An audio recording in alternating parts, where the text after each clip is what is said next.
It was a hot Saturday afternoon in a quiet Texas town, the kind where time seemed to move slower and everyone knew everyone. A group of bikers from the Iron Brothers Motorcycle Club had stopped at a small roadside diner on Route 47.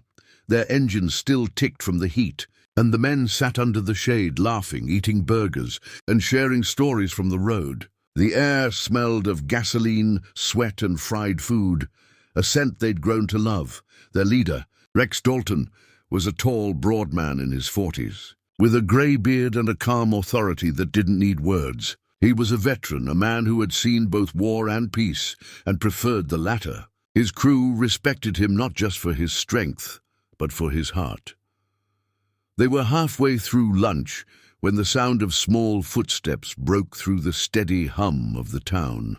A little girl, barefoot and trembling, ran toward them from across the street. Her face was red from crying, her hair tangled, her dress torn at the sleeve. The bikers turned, surprised.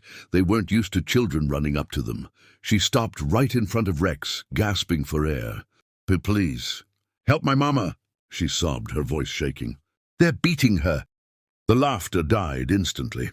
Forks dropped and every biker went silent. Rex leaned down, his deep voice gentle. "Who's hurting your mama, sweetheart?" "They're bad men." "At the trailer park," she said, pointing down the road. "Please, hurry." Rex didn't need to ask more. He stood up in one quick motion, his expression hardening. "Brothers," he said sharply, "mount up." The sound of chairs scraping filled the diner. Within seconds, every man was on his bike, leather vests shining under the Texas sun. The engines roared to life, echoing through the dusty road like thunder rolling across the plains. People stepped out of stores and gas stations, watching the intimidating pack of bikers speed past. But this time, they weren't just riding for fun. The little girl climbed into the sidecar of Rex's bike, clutching the edge tightly. Her small voice guided them. "That way." Near the blue trailers, dust clouds followed them as they raced down the road, the wind whipping against their faces. Rex's eyes were fixed on the road ahead, jaw clenched tight. He'd seen plenty of bad things in his life, but nothing made his blood boil more than a man raising a hand against a woman or a child. When they reached the edge of the trailer park, the bikers slowed down. From a distance, they could already hear shouting and the sound of something breaking. The girl pointed with a trembling hand. "That's my house." Rex revved his engine once before killing it. "Stay here, kid," he said. "We'll take care of it."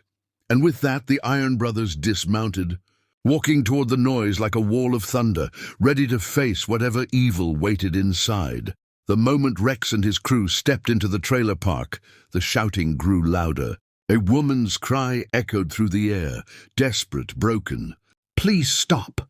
Don't hurt me anymore." It was coming from a run-down trailer with a broken porch light flickering weakly in the daylight. The bikers exchanged glances. Rex gave a quick nod, and they moved in silently, boots crunching on gravel. When they reached the trailer, they saw the scene clearly through the open doorway.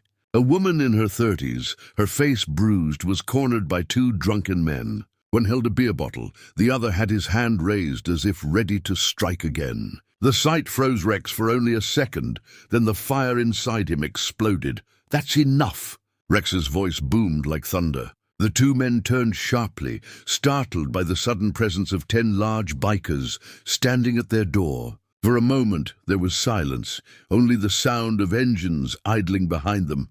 "Who the hell are you?" One of the men slurred, stumbling forward. "Get out of here!" "This ain't your business."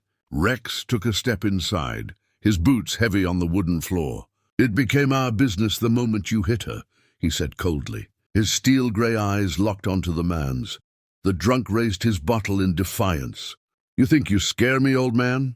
Before the bottle even swung, Rex grabbed his wrist mid-air and twisted hard. The man screamed as the bottle shattered on the floor. Rex shoved him backward, sending him crashing into a table. The second man tried to run, but 2 bikers blocked the doorway. He tripped over a chair and fell face first into the dirt outside.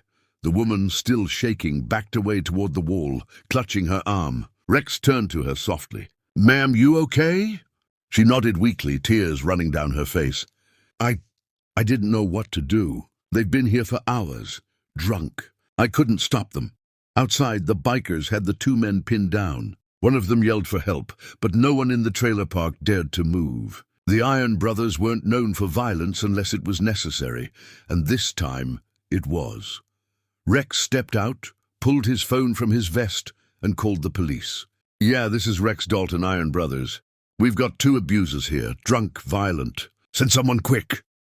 While waiting for the police, the bikers made sure the woman and her daughter were safe. They gave her water, let her sit in the shade beside their bikes. The little girl hugged her mother so tightly she could barely breathe. Minutes later, two police cars pulled up. The officers quickly took control, handcuffing the men and thanking the bikers for stepping in. One officer, familiar with Rex, said, "You boys always show up at the right time." Rex simply nodded. No woman should ever have to face that alone. As the sun began to dip, the Iron brothers watched the police drive away, leaving behind a trailer park forever changed and a family finally safe. As the flashing lights of the police cars faded down the dusty road, silence fell over the trailer park. The woman sat on the steps of her broken porch, holding her little girl close. Her hands were still trembling, but her eyes were calmer now, filled with disbelief that someone had actually come to help. Rex approached quietly, taking off his leather gloves. "You're safe now, ma'am," he said in a low voice. "Those men won't bother you again." She looked up, tears glistening. "I don't know how to thank you. I thought nobody would come." Rex gave a faint smile. "Your daughter did. She's the real hero today." The little girl looked up at him shyly, her small face still streaked with tears and dirt. "You came so fast," she said softly. "I thought you wouldn't believe me." Rex knelt down to her level.